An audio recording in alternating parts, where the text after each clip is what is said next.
Dragon fruit आपल्या शरीरासाठी लाभदायक असलेलं फळ. ड्रॅगन फ्रूट या पिकाची लागवड पूर्व आशिया खंड, दक्षिण आशिया खंड, दक्षिण पूर्व आशियाई देश या ठिकाणी केली जाणारी शेती. ड्रॅगन फ्रूट पासून जाम, आईस्क्रीम, जेली आणि वाईन सुद्धा बनवतात. तसेच सौंदर्य प्रसाधनामध्ये फेस पॅक म्हणूनही याचा वापर करतात.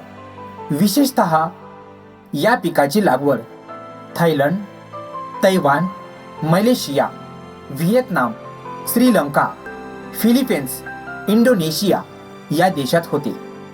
ड्रॅगन फ्रूट हे भारतीय शेतकऱ्यांसाठी आश्वासक फळपीक झाले आहे. मध्य अमेरिकेपासून ते Thailand, Malaysia, Vietnam, Sri Lanka, Bangladesh आदी ठिकाणी ते यशस्वीरित्या व्यापारी पीक म्हणून घेतले जाते. आता हे भारतातही येऊन पोचले आहे.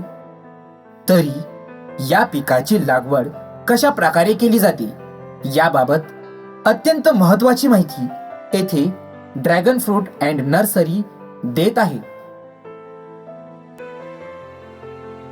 ड्रॅगन फ्रूट ही निवडुंग प्रकारातील वेल वनस्पती आहे. कॅक्टस ही याची प्रजाती आहे. या पिकामध्ये 150हून अधिक जाती आढळतात. यांच्या जातीमध्ये विविधता आढळते. वरून लाल रंग, आतील गर पांढरा, वरून लाल रंग, आतील गर लाल व वरून पिवळा रंग व आतील गर पांढरा अशा प्रकारे हे फळ येते. हे फळ मूळचे मेक्सिकोचे असल्याचे मानले जाते. तेथून ते मध्य अमेरिका व जगभरातील अन्य देशात प्रसारित झाले. याची वेल छत्रीसारखी दिसते.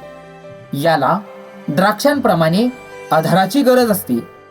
या वेलीची आयुष्य मर्यादा 20 ते 25 वर्षे एवढी आहे.